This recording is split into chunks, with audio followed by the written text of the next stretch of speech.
Alright, welcome back to Physio Rehab. Now today's session is about the lower trap. Now this is really good for people who are really upper trappy and they don't have too much lower traps.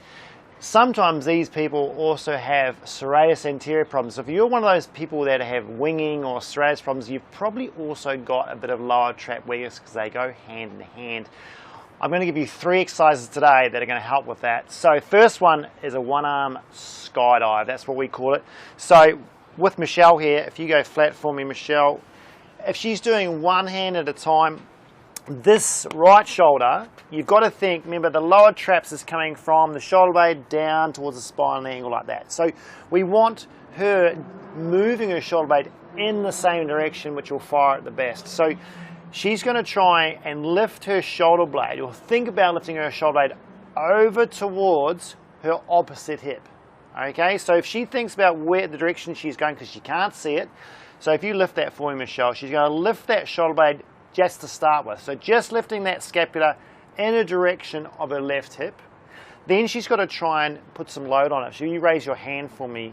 There you go. So there's a little bit of load where she's working to hold that isometrically in that position. So this is like an isometric hold for her lower trap. Yes, she's got a bit of rhomboid, she's got a little bit of rotating up, but it's trying to bias that position of that lower trap. Then she externally rotates to get a little bit more rotator cuff, and she's going to reach for her foot. So if she externally rotates that way, so remember thumb outwards and upwards, all right, then she's got to think about, to get a wee bit more depression, which is that lower trap movement down there, she's going to think about reaching towards that foot down there, and you'll see that shoulder blade move. Now of course you're going to get a little bit of Latin there, but because you're not gripping, it's more about the lower trap and more about the scapula coming down than it is about the arm coming down. Okay, so that's an iso hold. So isometric holds, that maximal squeeze down here without overcompensating, about 10 seconds of that. You're trying to do 10 or 20 of those. Okay, now that's a really good isometric entry level stuff. All right, then we're going to move to more of a movement based one. So come on up here, Michelle. So what you then want to aim for is to try and do a scapular row. Pop that in that hand for me. So the scapular row is a little bit different to a one-arm row, because your one-arm rows you're going to bend, you're going to use your lats. We don't want to do that. So with the scapular row, you're just thinking the shoulder blade is going down. Okay, yes, you're going to do a bit of retraction, so a little bit of rhomboids, but remember, rhomboids come in this direction. Okay, so if you're just using rhomboids and you're not using lower trap, what's going to happen is when you pull, your shoulder's going to go up and you're going to fire your upper trap. This is where the upper trappy people come in. So if you're one of those people, when you pull back and you come up, this one's for you. So this elbow has to stay straight. This tension here can't be too much. If it's too much, you're going to start bending your elbow or you're going to overcompensate. So don't have this too heavy.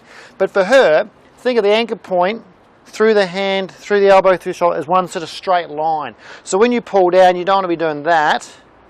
You want to be going down on that angle that way. All right. So when she pulls down, she's got to think about this shoulder blade again. Same drill, coming towards the opposite hip. So she pulls that down and back in that direction, and then you know if that shoulder blade's coming down and in a bit, you're going to be working that lower trap. All right. So reaching right forward to the top. So when she goes forward, her shoulder blade goes up. All right, so she, in this position, if the hand's up, shoulder blade's up, then she pulls that whole thing down and she's got to focus on not bending the elbow. Great. So that's a really good, again, sort of next level up where you're using your lower trap. There's not too much load, but you're isolating it, but you're actually moving the shoulder blade now, okay, and you're doing not a static isometric contraction, you're trying to work on a dynamic movement there, all right, and then we're going to make it even harder. So third thing I want her to do is use a foam roller. So come over here, Michelle. So the foam roller one is, again, this is the easy stuff you can do at home or do in the gym. Both hands on that for me, Michelle. Yep. She's going to now try and roll that roller, but there's a few things you've got to think about before you do this. Hands a little bit wider than the shoulders, thumbs sort of facing up. Make sure you clear any impingement problems you've got going on there. Now, most people, when they roll this roller, they'll lift their spine up, they'll start arching through here, they'll arch their lower back, and they almost do a thoracic extension, which is what we don't want. So to stop that, she's got to then tilt her pelvis back a little bit to neutral, turn her core on, hold that on, turn her glutes on if she needs to, and she's got to think about both shoulder blades this time coming down and like a V. Okay, so if those shoulder blades are sort of coming towards this part, this shoulder is coming towards here, she's going to try and roll that roller like a lat pull down, but again, elbows can't bend, all right? So try that one for me, Michelle. So she pulls down quite nicely, that's quite good. And then she rolls it forward and lets her shoulder blades go up and forward, all right, like that. And then when she rolls the roller, she's got to think, okay, I've got to pull these down to roll the roller. So rather than your hands rolling the roller, because you'd end up just bending your elbows, she's using her shoulder blades to roll the roller. So a little thing to think about when you do that is pull your shoulder blades to pull the roller. Okay, so do that again for me. Pulling down, coming into that V, and just stopping at the point where she thinks she's going to start doing too much thoracic extension there. All right, again, really nice one to work on. Don't overcook it, you'll just start extending your back.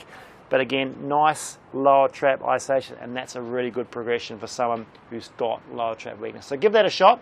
See you next time.